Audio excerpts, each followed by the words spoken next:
Assalamualaikum anak-anak kelas 8. Alhamdulillah ya, hari ini kita sudah sampai bab 3, yaitu tentang memaknai peraturan perundang-undangan dengan materi esensial, pengertian peraturan perundang-undangan nasional. Jadi tujuan pembelajaran kita hari ini adalah mengetahui atau mendeskripsikan pengertian peraturan perundang-undangan nasional. Negara Indonesia adalah negara hukum sebagaimana dinyatakan dalam Undang-Undang Dasar Negara Republik Indonesia tahun 1945 pasal 1 ayat 3. Negara Indonesia adalah negara hukum. Hal ini mengandung arti bahwa kehidupan bermasyarakat, berbangsa, dan bernegara harus didasarkan pada hukum yang berlaku. Jadi, dalam artian ini mengandung arti bahwa negara kita itu negara hukum. Tidak semaunya sendiri, segala sesuatunya itu diatur oleh hukum ya anak-anak, tidak boleh semaunya sendiri. Hukum dijadikan panglima, segala sesuatu harus atas dasar hukum. Sebagai negara hukum, segala aspek kehidupan dalam bidang kemasyarakatan, kebangsaan, dan kenegaraan termasuk pemerintahan harus berdasarkan atas hukum yang sesuai dengan sistem hukum nasional. Sistem hukum nasional merupakan hukum yang berlaku di Indonesia dengan semua elemen yang paling menunjang satu dengan yang lain dalam rangka mengantisipasi dan mengatasi permasalahan yang timbul dalam kehidupan bermasyarakat, berbangsa, dan bernegara yang berdasarkan Pancasila dan Undang-Undang Dasar Negara Republik Indonesia tahun 1945.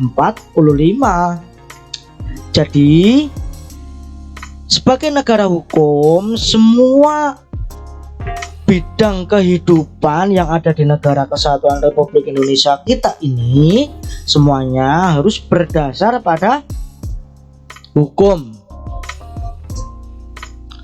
Untuk mewujudkan sistem hukum nasional, pasal 22A Undang-Undang Dasar Negara Republik Indonesia tahun 1945 menegaskan bahwa ketentuan lebih lanjut tentang tata cara pembentukan undang-undang diatur dengan undang-undang.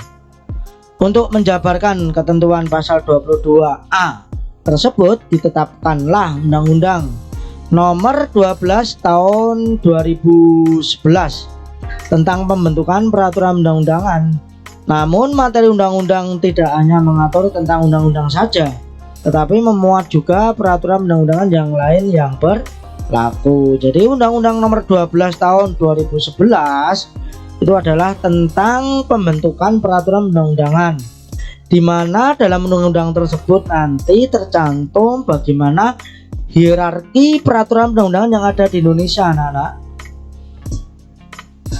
Peraturan perundang-undangan menurut Undang-Undang Nomor 12 Tahun 2011, nah ini ya pengertian peraturan perundang-undangan, memiliki pengertian peraturan tertulis yang memuat norma hukum yang mengikat secara umum dan dibentuk atau ditetapkan oleh lembaga negara atau pejabat yang berwenang melalui prosedur yang ditetapkan dalam peraturan perundang-undangan.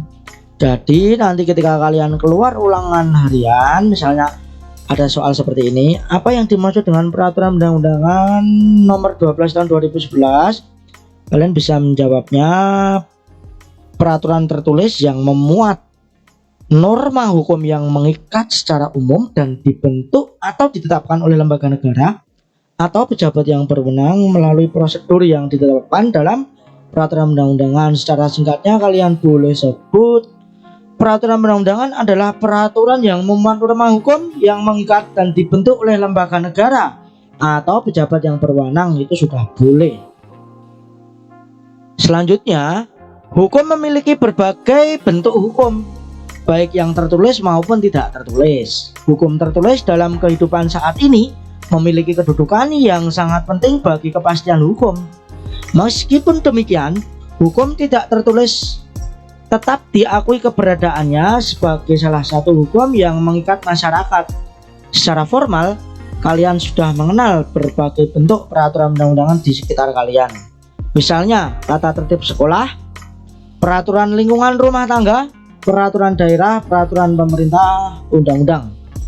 Nah, demikian materi hari ini. Kita sudah belajar tentang pengertian peraturan perundang-undangan, di mana tercantum dalam Undang-Undang Nomor 12 Tahun 2011 yang menyatakan bahwa peraturan perundang-undangan itu adalah peraturan tertulis yang memuat norma hukum yang dibuat oleh lembaga negara atau pejabat yang berwenang. Terima kasih, semoga bermanfaat. Saya akhiri, wassalamualaikum warahmatullahi wabarakatuh.